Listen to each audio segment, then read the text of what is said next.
Reading for Thinking is a pedagogical work that explores how reading can be transformed from a passive act of decoding information into an active process of reasoning, interpretation, and intellectual engagement. The book argues that genuine reading is inseparable from thinking and that education too often reduces reading to mechanical comprehension rather than cultivating judgment, inference, and reflection. By reframing reading as a cognitive activity, the author presents a framework for teaching learners to engage deeply with texts, evaluate ideas critically, and construct meaning independently. At the core of the book is the claim that reading is not merely about understanding what a text says, but about understanding what a text does. Texts are non-neutral containers of information. Texts are not neutral. Texts are not neutral containers of information. They are purposeful constructions shaped by an author's intentions, assumptions, and rhetorical choices. Readers therefore must learn to interrogate texts rather than accept them at face value. Reading for thinking requires readers to recognize argument, uncover implicit claims, assess evidence, and consider alternative perspectives. This shift fundamentally alters the role of the reader from a recipient of knowledge to an active participant in meaning making. The book begins by critiquing traditional approaches to reading instruction, which often emphasize speed, vocabulary acquisition, and surface level comprehension questions. Such approaches, the author argues, may improve basic literacy but fail to develop higher order thinking skills. Students trained under these models can summarize content but struggle to analyze, synthesize, or evaluate ideas.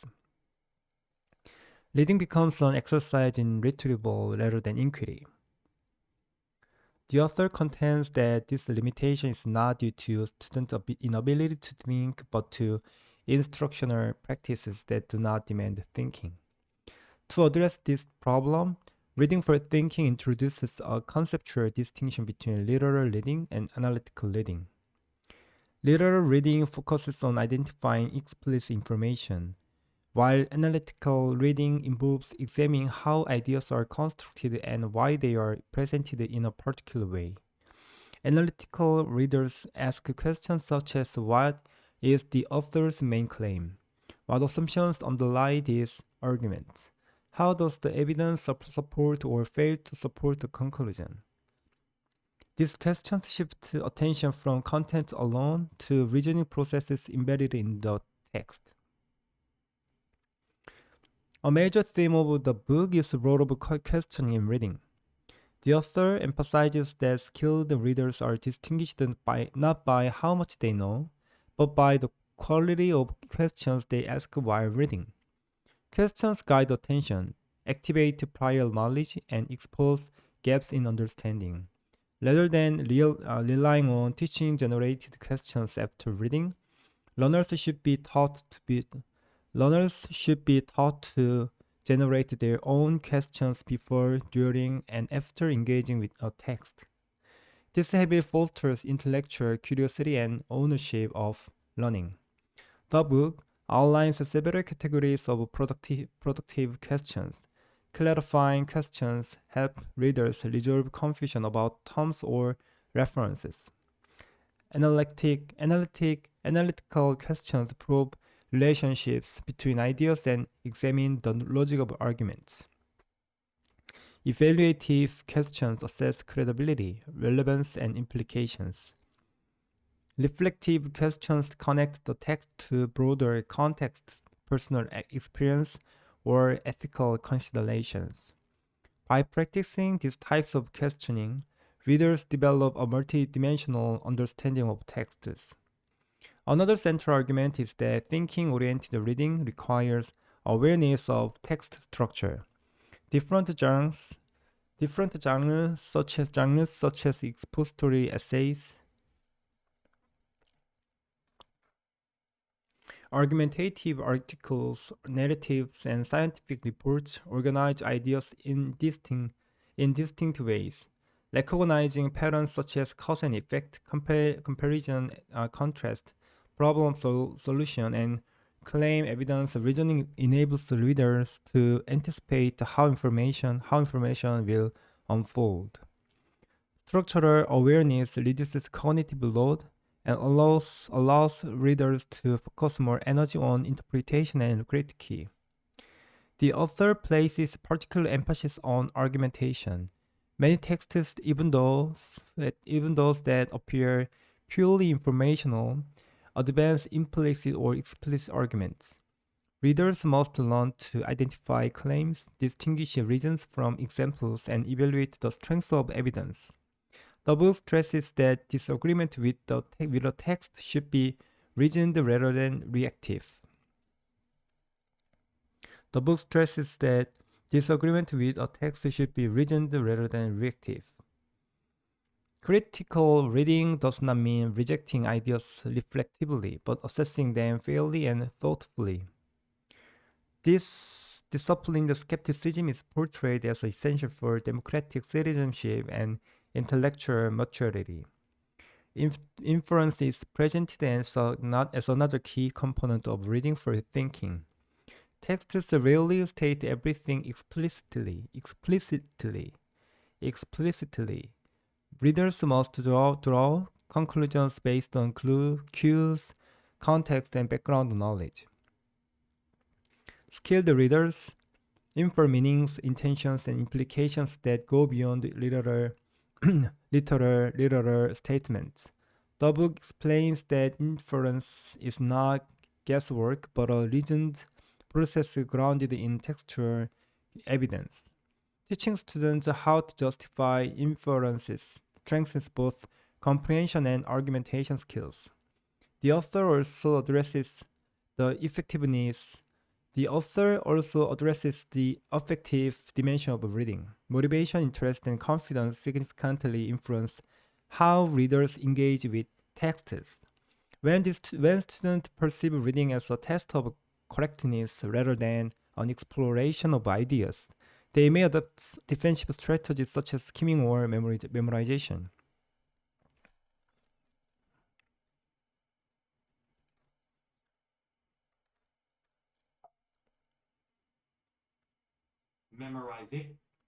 Memorization. Reading for thinking advocates creating classroom environments where uncertainty is acceptable and intellectual risk-taking is encouraged. Mistakes are reframed as opportunities for deeper understanding. A recurring concern in the book is the imbalance between teacher authority and student agency. Traditional instruction often positions teachers as the arbiters of meaning, providing interpretations that students are expected to reproduce. The author argues that this undermines the development of independent thinking. Instead, teachers should model thinking processes, scaffold inquiry.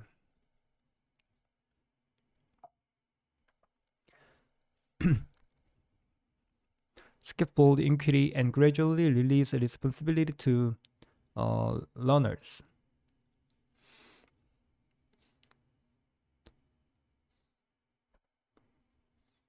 This goal is not to eliminate the guidance, but to shift from telling students what to think to showing them how to think.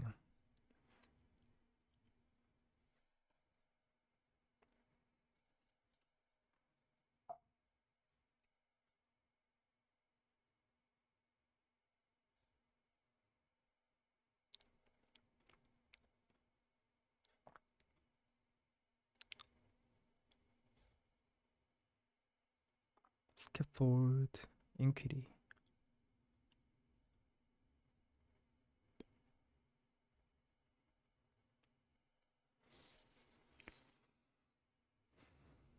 The book provides practical strategies for implementing thinking-centered reading instruction. One such strategy is think aloud modeling, in which teachers verbalize their reasoning while reading a text. This makes invisible cognitive process visible and helps students understand how proficient readers navigate complexity. Another strategy involves collaborative discussion, where students articulate interpretations, challenge one another's ideas, and refine understanding through dialogue. Such interactions highlight that meaning is constructed socially as well as individually. Writing is presented as a natural extension of reading for thinking. Writing about texts through summarizes, analysis, or responses forces readers to organize thoughts and clarify positions. The book emphasizes that writing tasks should require reasoning rather than mere reproduction of content. For example, instead of asking students to summarize a chapter, teachers might ask them to evaluate an argument, compare perspectives, or apply ideas to new context. This integration of reading and writing reinforces critical engagement. The author also discusses assessment and warns against evaluation practices that reward superficial comprehension. The author also discusses assessment and warns against evaluation practices that reward superficial comprehension. Multiple choice tests that focus on isolated facts may fail to capture student reasoning abilities. Reading for thinking advocates for assessment that value explanation, justification, and synthesis. Synthesis. Synthesis. Synthesis. Synthesis. Open-ended questions, portfolios, and reflective writing are suggested as more authentic measures of thinking-oriented reading. In addressing diverse learners, the book challenges the assumption that critical reading is not only appropriate for advanced students.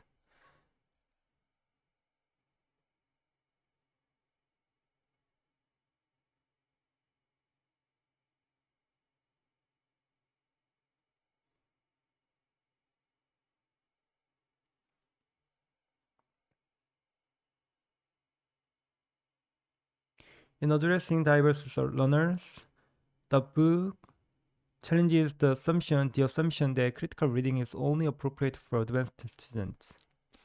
The author argues that all learners, regardless of age or proficiency, can engage in thinking when instruction is appropriately scaffolded. Simplifying tests should not mean simplifying thinking. Even young and struggling readers can be taught to ask meaningful questions, make inferences, and evaluate ideas. Equity in education, equity. Equity in education, the book suggests, depend on providing all students access to intellectually demanding practices. The book situates reading for thinking within a broader educational philosophy that values intellectual autonomy. In an age of information abundance, the ability to think critically about texts is more important than the ability to recall information.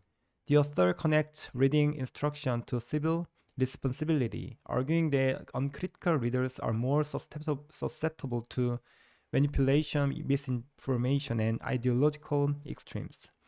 Thus, teaching reading for thinking is framed not merely as an academic goal, but as a social imperative.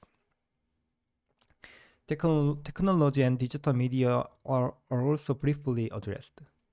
While new formats have changed how people consume texts, the cognitive demands of thinking remain largely the same.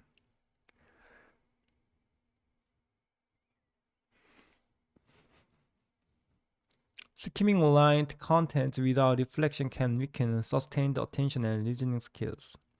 The book does not reject digital reading but emphasizes the need to apply the same analytical habits across mediums.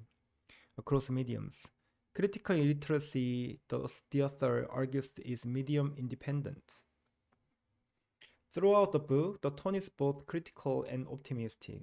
The author acknowledges systemic constraints such as standardized testing, curriculum mandates, and limited instructional time.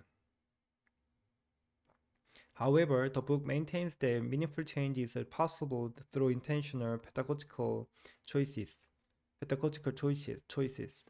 Even small shifts such as asking better questions or allowing more discussion can significantly enhance student engagement with texts. The concluding chapters reiterate that reading for thinking is a lifelong skill. Beyond the formal education, individuals encounter texts that shape beliefs, decisions, and identities. Whether reading news articles, policy documents, or literary works, the capacity to analyze and evaluate ideas remain essential. The book encourages readers to reflect on their own reading habits and to view reading as an ongoing intellectual practice rather than a completed skill. In summary, reading for thinking presents a compelling argument for redefining reading as an active, inquiry-driven process. By emphasizing questioning, analysis, inference, and evaluation, the book challenges the educators to move beyond the surface level comprehension and to cultivate independent thinkers. It offers both theoretical justification and practice guidance for integrating thinking into reading instruction. Ultimately, the book asserts that reading well is not about reading faster or remembering more, but about engaging more deeply with ideas and developing the capacity to think clearly, critically, and responsibly. And developing the capacity to think clearly, critically, and responsibly.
Summary of the struggle for recognition.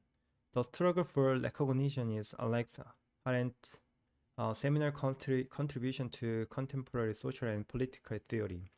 Building on the tradition of German critical theory, particularly the work of Hegel and the Frankfurt School, Haneth develops a normative theory of social justice grounded not merely in the distribution of material resources but in patterns of recognition.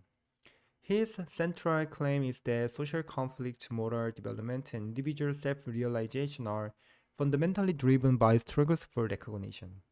Rather than viewing social injustice solely as economic inequality or legal exclusion.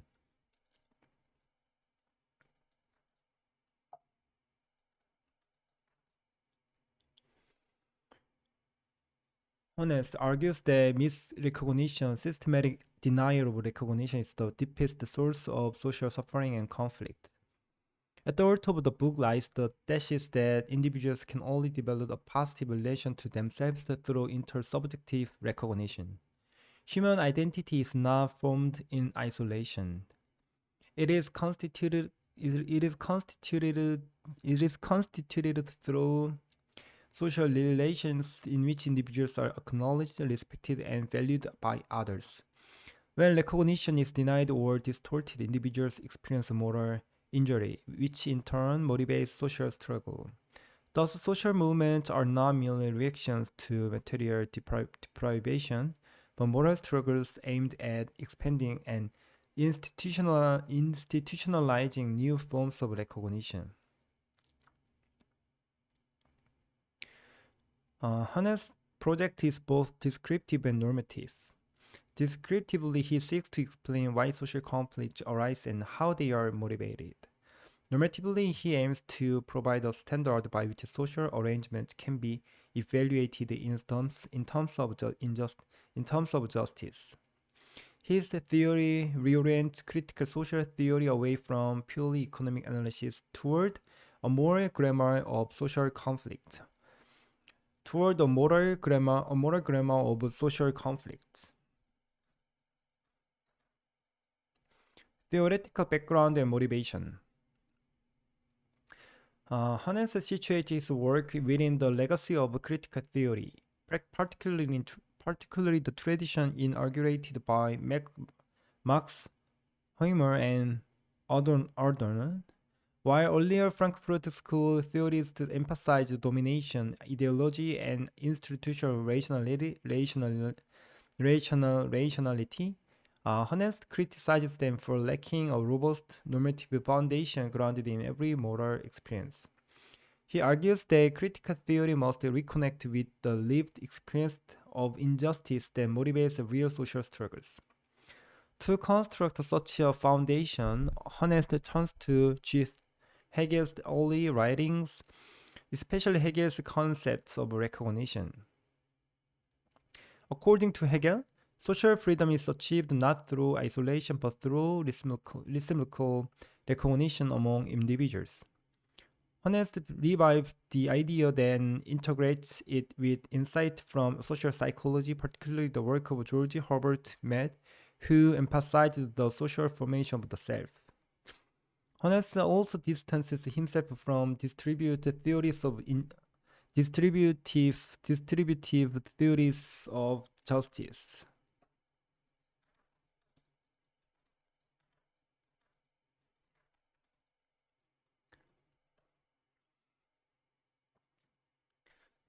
He contends that such theories overlook the more injuries caused by disrespect, humiliation, and social exclusion. Justice for H is not only about fair distribution but about the social conditions that enable individuals to develop self-confidence, self-respect, and self-esteem. Recognition as the basis of identity. The central pillar of H arguments is that personal identity depends on recognition. Individuals acquire a practical relation to self only through experiences of being positively acknowledged by others. The recognition is not a single uniform phenomenon but takes different forms corresponding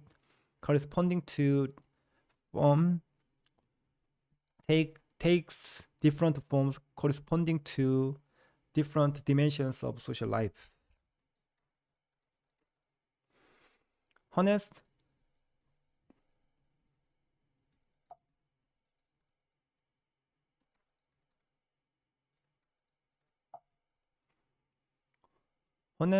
identifies three distinct spheres of recognition: love, rights, and solidarity.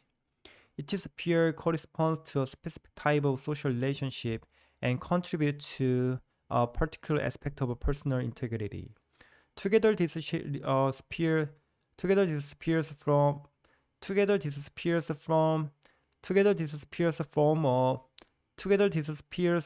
the normative structure of modern societies. The absence or distortion of recognition in any of these spheres result in specific forms of social pathology and moral suffering. These experiences of misrecognition are not merely psychological harms but constitute injustice that call for social critique and transformation. Love and emotional recognition. The first sphere of recognition is love, which refers to primary relationships such as family, friendship, and intimate partnerships.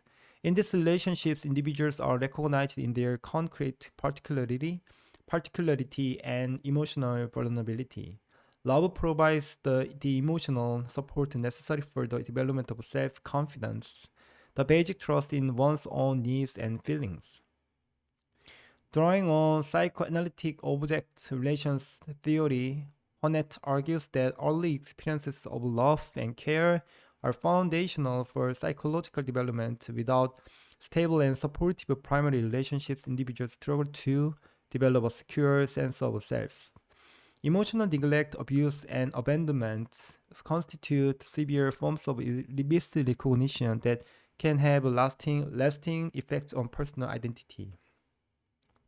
Importantly, Honeth does not romanticize love as purely private or political.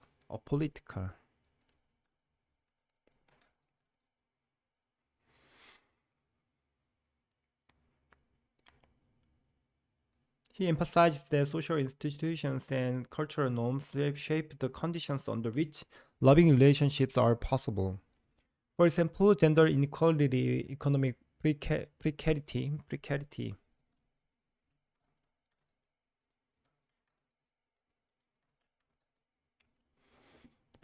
and social marginalization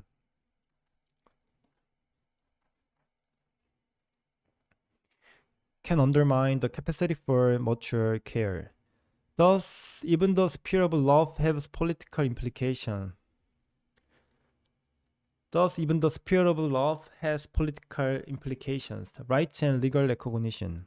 The second sphere of recognition is right, which concerns individual status as morally responsible agents within a legal community. Through legal recognition, individuals are acknowledged as autonomous persons entitled to equal rights and protections.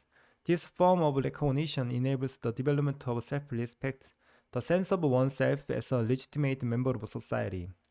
Honeth traces the historical expansion of legal recognition, noting how modern societies have gradually extended the rights to previously excluded groups such as workers, women, racial minorities, and disabled persons.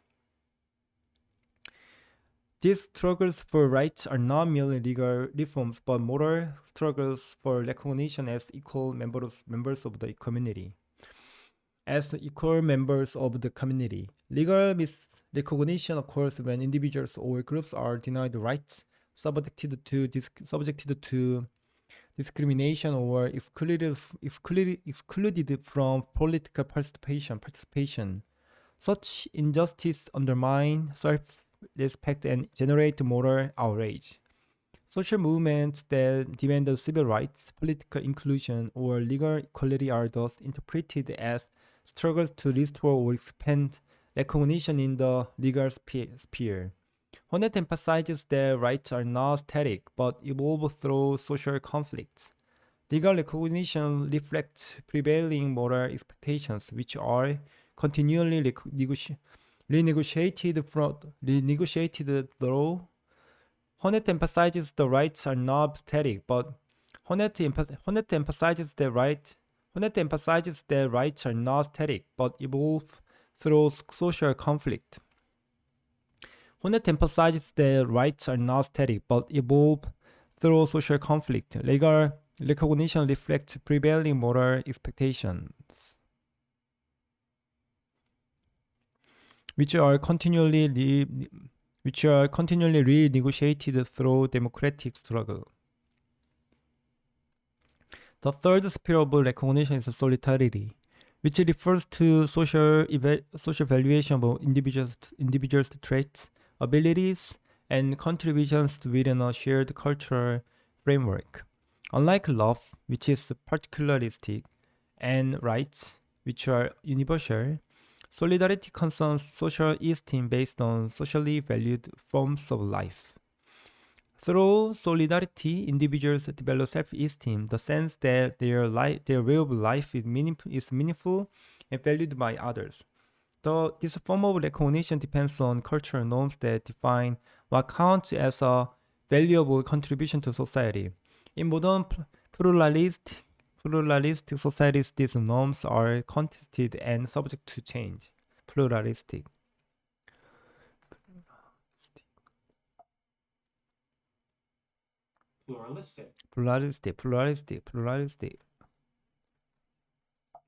Solidarity.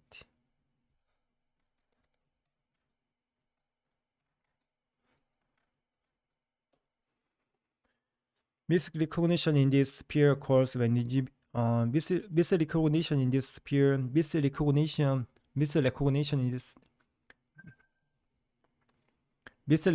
in this sphere occurs when individuals or groups are stigmatized, devalued, and rendered misrecognition in this sphere occurs when individuals or groups are stigmatized, devalued, or rendered invisible. Racism, sexism, classism, and cultural marginalization are all forms of social disrespect that deny individuals recognition for their contributions and identities. These forms of injustice cannot be fully addressed by legal equality alone. They require changes in social values and cultural representations.